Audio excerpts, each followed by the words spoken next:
அனைவருக்கும் வணக்கம். இன்று ஜூலை 15 நம் கண்மவர் காமராஜர் பிறந்த நாளான இன்றை கல்வி வளர்ச்சி தினமாக கொண்டாடுகிறோம். காமராஜர் 1903ஆம் ஆண்டு ஜூலை திங்கள் 15ஆம் தேதி திருநெல்வேலி மாவட்டத்தில் விருதுப்பட்டி என்ற அழைத்த விருதுநகரில் பிறந்தார். இவர் தாய் சிவகாமி அம்மா, தந்தை குமாரசாமி ஐயா.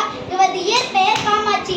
இவரது தாய் இவரை ராஜா என செல்லமாக அழைப்பார். இதுவே பின்னாளில் காமராஜர் என கூறப்பட்டது. தந்தையின் இறப்பால் இவரது கல்வி 6ஆம் வகுப்பிலேயே தடைப்பட்டது.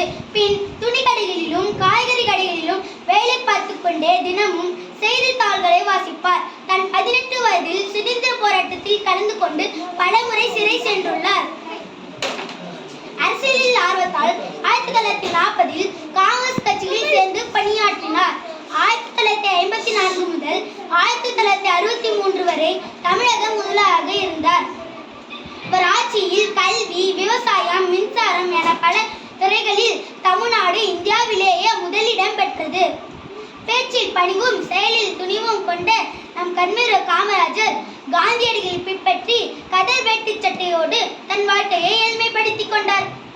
அன்ன சத்திரம் 1000 வைத்தல், ஆலயம் 10000 நாட்டல், அன்ன யாவினும் புண்ணியம் கோடி, ஆங்கோர் ஏழைக்கு எழுத்தறிவித்தல் என்று பாடிய பாரதியாரின் கனவை நிஜமாக்கியவர் நம் காமராஜர்.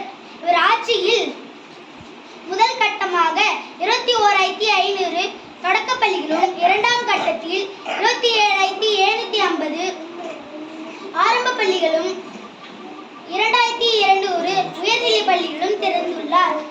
மேலும் 454 நூலகங்களையும் தொடங்கி வைத்தார்.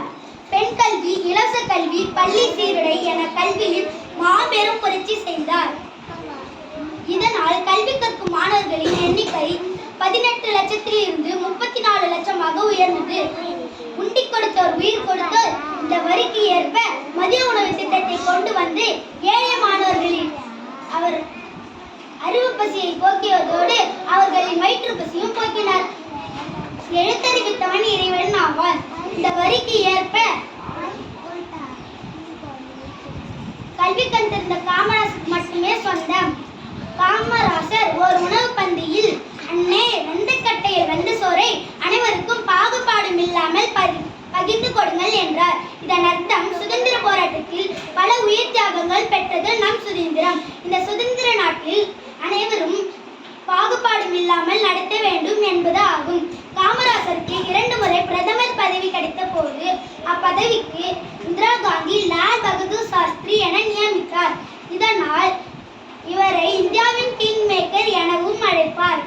இவரின் எளிமையும் நேர்மையும் கண்ட வட இந்தியர் காலா காந்தி எனவும் போற்றினார்.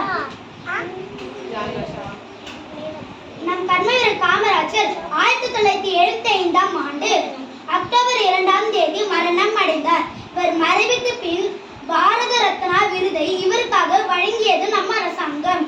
இவர் உடல் மண்ணில் மறைந்தாலும் நம் மனதில் வாழ்ந்து கொண்டுதான் இருக்கிறார். எனவே நாமும் இவர் வழியில் வாழ்ந்து வளம் பெறுவோம். நன்றி, வணக்கம்.